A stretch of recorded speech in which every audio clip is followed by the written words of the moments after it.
Save Lakshadweep has been trending on social media and regular media of late. Um, there's a reason why Lakshadweep has got so much traction in the Indian media and so much support across ideological streams, except for, of course, Hindutva and BJP.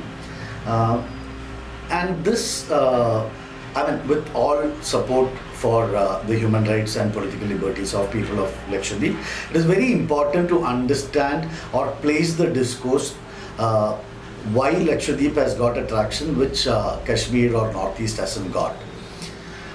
To understand this, the first point would be this whole binary of the good Muslim and the bad Muslim.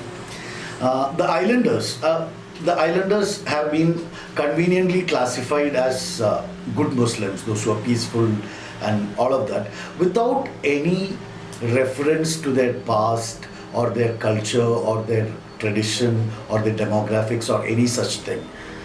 This is extremely dangerous. This is actually the first step of disenfranchisement of any population.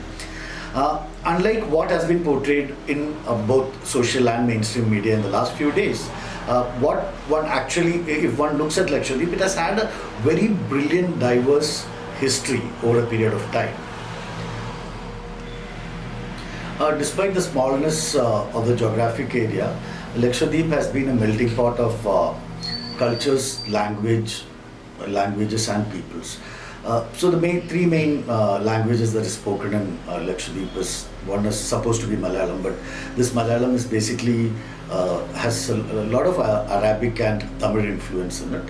The other is called Deep Bhasha or Jesseri, which is also another kind of variation of Malayalam. And then you have Divehi, which is actually, it's also called Mahi. I mean, it's an extension of the language spoken in Maldives. Now, these are things that people do not know. They have their own dance forms, and the people of Lakshadweep are not people who have sat down quietly and taken oppression in the past. In fact, they have a pride of place in the freedom struggle itself, given that the islanders themselves chased out an empire, colonial empire like the Portuguese.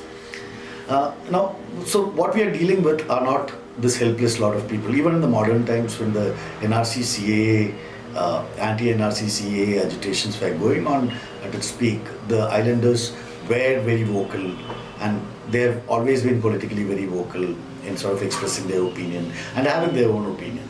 So all of this has been discounted mainly by the mainstream media and social media commentators on the Lakshadweep issue.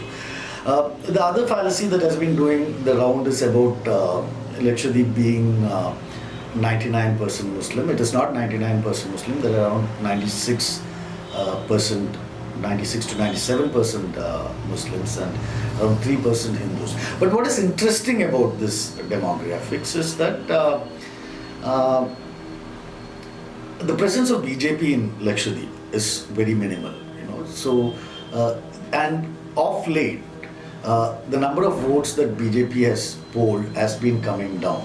So at the maximum, I'm told that there might be around 200 to 250 BJP members. But the last parliament elections, the BJP polled only around 150 votes.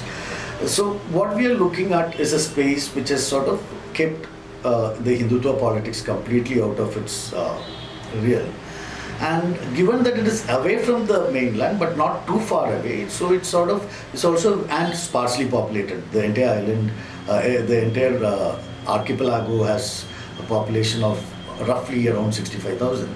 So given that it is sparsely populated, it's a very convenient place for two things, two agendas of the present regime. One agenda being promoting the archipelago as a mega tourism destination, which looks like one of the boats on which the present administrator is traveling. The other being using this as an dumping ground for the Hindutva agenda, in the sense that there's this assumption that you could get, especially given the constitutional mechanisms in which Lakshadweep works, that one could get away with murder in this island. So, I mean, I wouldn't be even surprised that in the context of NRCCA being revived, the discourse being revived, uh, why couldn't Lakshadweep be a convenient dumping ground for inconvenient people from the mainland? But speculations aside, uh, it is very important that that we understand Lakshadweep in terms of the actual politics of the place. See, we need to understand that Lakshadweep it was gifted to, after the Portuguese were thrown out, the Kolatiris gifted Lakshadweep to the Arakal family. So it was a territory of the Kannur Arakal family for a long time, till they had to give it up to the British. And then it became a part of the Malabar district, being administered from Kozhikode or Calicut. In 1956 was the first time that it was taken away from Malabar district and made into an union territory. And since then, for a very long time, the administrative headquarters of Lakshadweep continued to be in Kozhikode and not in Lakshadweep. I think till around 1973 it continued to be in Kozhikode and not in Lakshadweep. Again, apart from the MP, the people of Lakshadweep have never had actual real political representation in terms of deciding their own politics, their own future, their own socio-economic conditions. So if you sort of look at the list of 35 administrators that have been appointed to the Union Territory of Lakshadweep from 1956 till date, there's not a single one, not a single administrator who is from Lakshadweep. And we need to understand that the appointment of the administrator to Lakshadweep is a political appointment. Though there have been a few Indian Administrative Service officers who have been appointed to the post. So what we are actually talking about is a continuance of an apolitical or a depoliticized politicized colonial project, which has achieved its fruition with Praful Koda Patel. So what Praful Koda Patel is actually doing is implementing a colonial project to its completion. In the sense that to an already disenfranchised people, whatever little bit of enfranchisement that these people have in terms of, the small things like determining their own diet, whether they want to eat beef or not, or their livelihood in terms of the fishing sheds on the coast which have been destroyed in the name of coastal regulatory zone violation, or closing down dairy farm and importing dairy products from the mainland wholesale.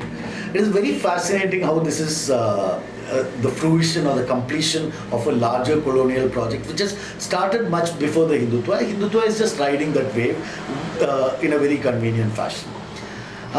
As a conclusion, I would like to say this can be the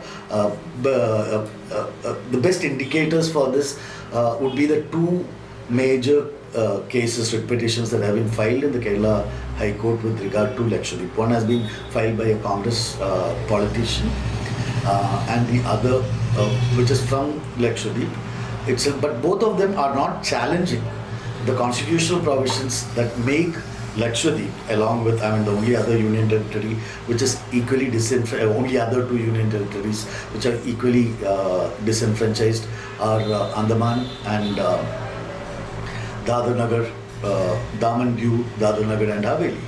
So both these petitions are not challenging the constitutional provisions that treats the people of Lakshadweep differently from other Indian citizens in terms of their political rights and political enfranchisement.